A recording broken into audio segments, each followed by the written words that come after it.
Right, మరొక breaking news చూస్తున్నాం. Kaleshwaram project అవకతవకలపై రాష్ట్ర ప్రభుత్వం ఏర్పాటు చేసిన జస్టిస్ పినాకి చంద్రఘోష్ నేతృత్వంలోని జ్యుడిషియల్ కమిషన్ విచారణను వేగవంతం చేసింది. దాదాపుగా 3 వారాల పాటు అఫిడవిట్ల కోసం సమయం ఇచ్చిన కమిషన్ గత నెల 27వ తేదీ వరకు అందిన వివరాలన్నింటినీ కూడా క్షుణ్ణంగా పరిశీలిస్తూ ఉంది. 3 బ్యారేజీల డ్యామేజీలపై ప్రధానంగా దృష్టి పెట్టిన కమిషన్ లక్ష్మీ, సరస్వతి, పార్వతి పంప్ హౌస్లకు చెందినటువంటి చీఫ్ ఇంజనీరింగ్ మొదలుకొని అసిస్టెంట్ ఎగ్జిక్యూటివ్ ఇంజనీర్ల వరకు రేపు విచారణకు హాజరు కావాల్సిందిగా నోటీసులు జారీ చేసింది. ఇక వీరు వెల్లడించే వివరాలన్నీ కూడా రికార్డు రూపంలో నిష్పక్షిప్తం చేయాలని కూడా ఉన్నందున అఫిడవిట్ల రూపంలో సమర్పించాల్సిందిగా కమిషన్ సూచిస్తుంది. పంప్ హౌస్ల నిర్మాణం, ప్రభుత్వ ఆమోదం మొదలుకొని నిర్వహణ వరకు గత వరదల్లో మునిగిపోవటానికి దారితీసిన కారణాలన్నింటినీ కూడా వీరి ద్వారా కమిషన్ సేకరించనుంది.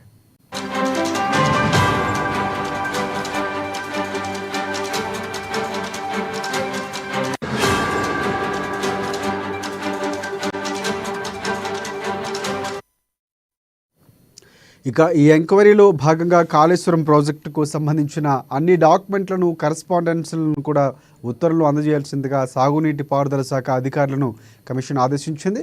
మరోవైపు ఇప్పటికే ఫీల్డ్ విజిట్ చేసి లోతుగా అధ్యయనం చేసిన state vigilance, national dam safety authority విభాగాలకు కూడా లేఖ రాసిన కమిషన్ ఇప్పటి వరకు మధ్యంతర నివేదికలను మాత్రమే ఇచ్చినందున తుది నివేదికలను తొందరగా అందజేయాల్సిందిగా సూచించింది.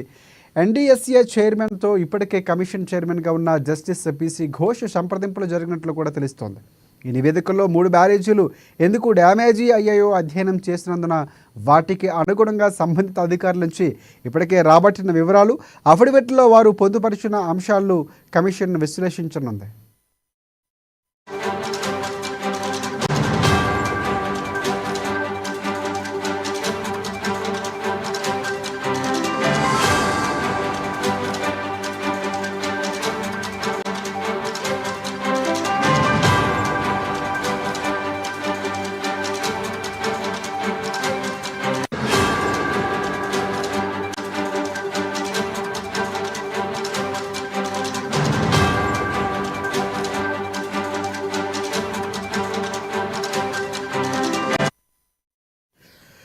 బ్రేకింగ్ చూస్తున్నాం. కాళేశ్వరం ప్రాజెక్టు అవకతవకలపై రాష్ట్ర ప్రభుత్వం ఏర్పాటు చేసిన జస్టిస్ పినాకి చంద్రఘోష్ నేతృత్వంలోని జ్యుడిషియల్ కమిషన్ విచారణను వేగవంతం చేసింది.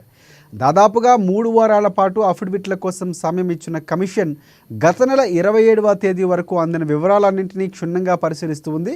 3 బ్యారేజీల డ్యామేజీలపై ప్రధానంగా దృష్టి పెట్టిన కమిషన్ లక్ష్మీ, సరస్వతి, పార్వతి పంప్ హౌజులకు చెందిన చీఫ్ ఇంజనీర్లు మొదలుకొని అసిస్టెంట్ ఎగ్జిక్యూటివ్ ఇంజనీర్ల వరకు రేపు విచారణకు రావాల్సిందిగా నోటీసులు జారీ చేసింది. వీరు వెల్లడించే వివరాలన్నీ రికార్డు రూపంలో నిక్షిప్తం కావాల్సి ఉన్నందున అఫిడవిట్ల రూపంలో సమర్పించాల్సిందిగా కమిషన్ సూచించనుంది. ఇక పంప్ హౌస్ల నిర్మాణం, ప్రభుత్వ ఆమోదం మొదలుకొని నిర్వహణ వరకు గత వరదల్లో మునిగిపోవడానికి దారితీసిన కారణాలన్నింటినీ కూడా వీరి ద్వారా కమిషన్ సేకరించబోతుంది. అలాగే ఈ ఎంక్వైరీలో భాగంగా కాళేశ్వరం ప్రాజెక్టుకు సంబంధించిన అన్ని డాక్యుమెంట్లను, కరెస్పాండెన్స్లను, ఉత్తర్వులను అందజేయాల్సిందిగా సాగునీటి పారుదల శాఖ అధికారులను కమిషన్ ఆదేశించింది. మరోవైపు ఇప్పటికే ఫీల్డ్ విజిట్ చేసి లోతుగా అధ్యయనం చేసిన state vigilance, national dam safety authority విభాగాలకు కూడా లేఖ రాసిన కమిషన్ ఇప్పటి వరకు మధ్యంతర నివేదికలు మాత్రమే ఇచ్చినందున తుది నివేదికలు తొందరగా అందజేయాల్సిందిగా సూచించింది. ఎన్డీఎస్ఏ చైర్మన్తో ఇప్పటికే కమిషన్ చైర్మన్గా ఉన్న జస్టిస్ పిసి ఘోష్ సంప్రదింపులు జరిపినట్లు సమాచారం అందుతోంది. ఇక ఈ నివేదికల్లో 3 బ్యారేజీలు ఎందుకు డ్యామేజీ అయ్యాయో అధ్యయనం చేసినందున వాటికి అనుగుణంగా సంబంధిత అధికారుల నుంచి ఇప్పటికే రాబట్టిన వివరాలు, అఫిడవిట్లో వారు పొందుపరిచిన అంశాలు కూడా కమిషన్ విశ్లేషిస్తున్నారు.